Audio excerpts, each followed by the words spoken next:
morning, good morning, good morning. Andito na ulit ang tambalang ni Tambaksik at si Betong Bakulao. Good morning kayo, hello guys. Hello. Hello guys. Oh. Dito na naman kami. Hindi umuulan, magaganda panahon. Maganda ang panahon. Hindi umuulan. Kumusta kayo lahat dyan? Kamusta yun sila? Kumusta, Dot? I love you. Mga kapatid, mga kapatid. Mga kapatid sa pananampalataya. Hindi, mga kapatid ko, kumusta inyo? I love you all. Good morning po. Good morning.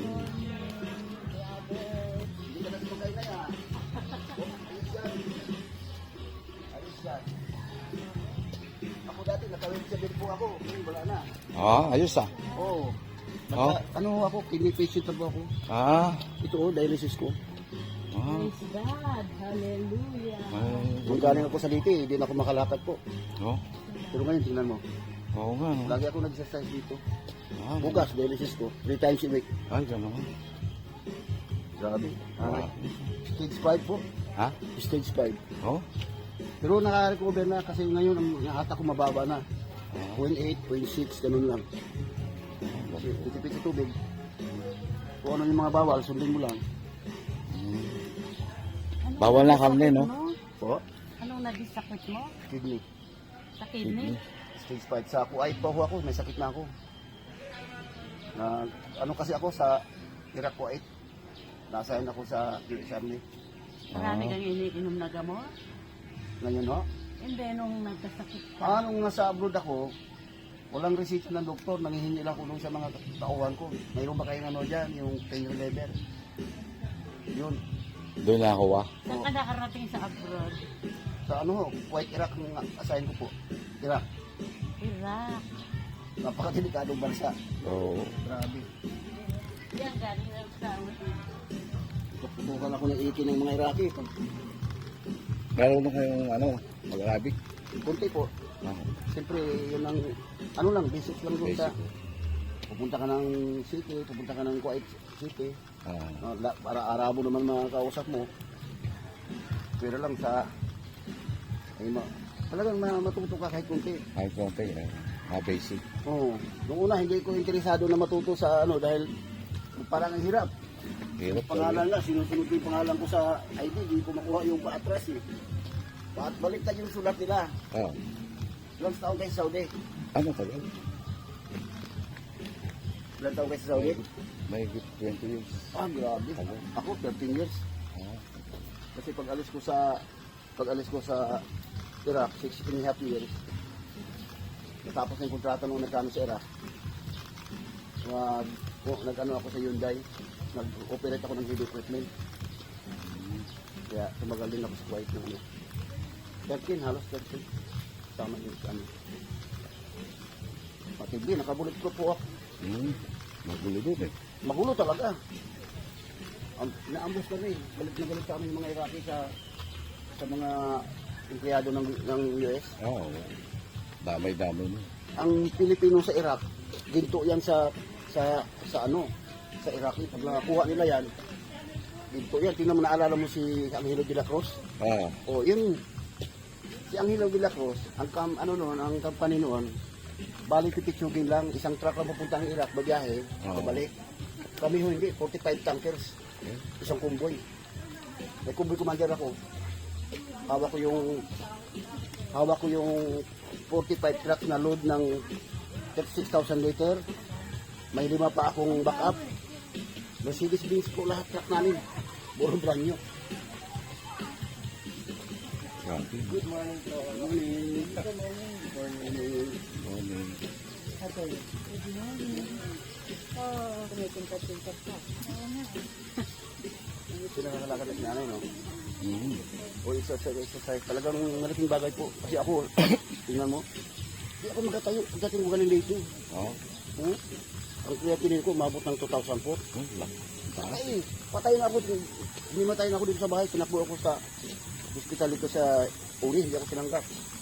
Itong hospital dito sa Cavite, hindi ako tinanggap. Tinakbo ako sa MTTI.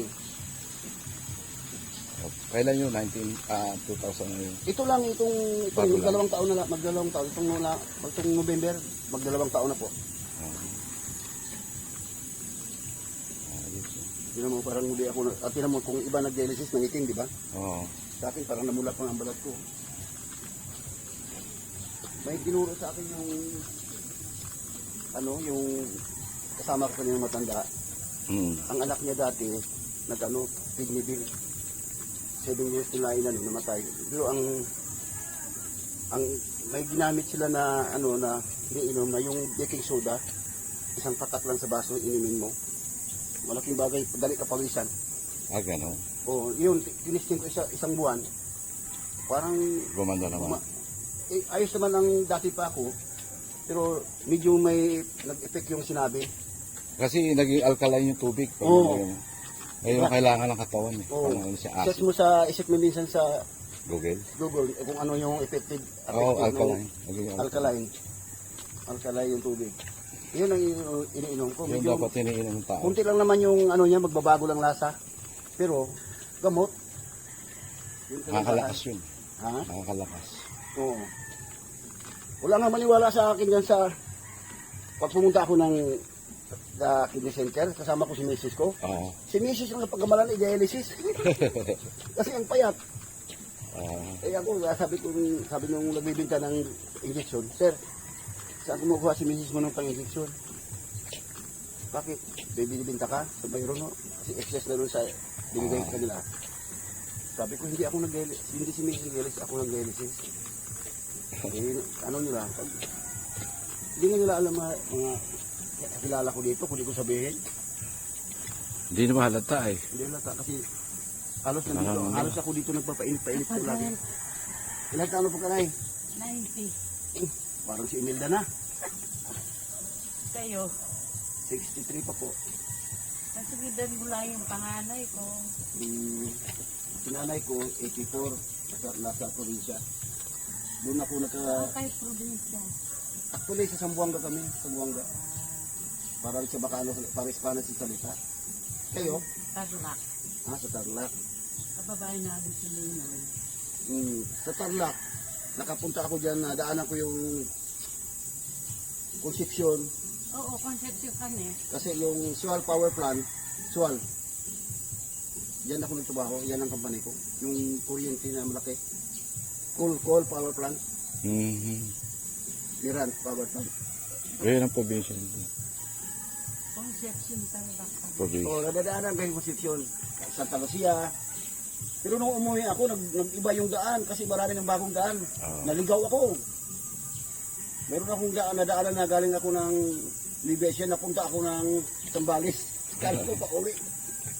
Palayo. Tarlac.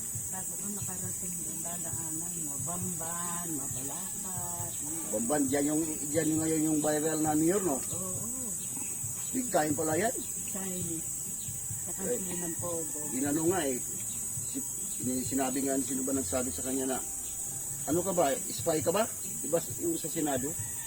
Kasi walang birth certificate. Chinese eh, pure Chinese.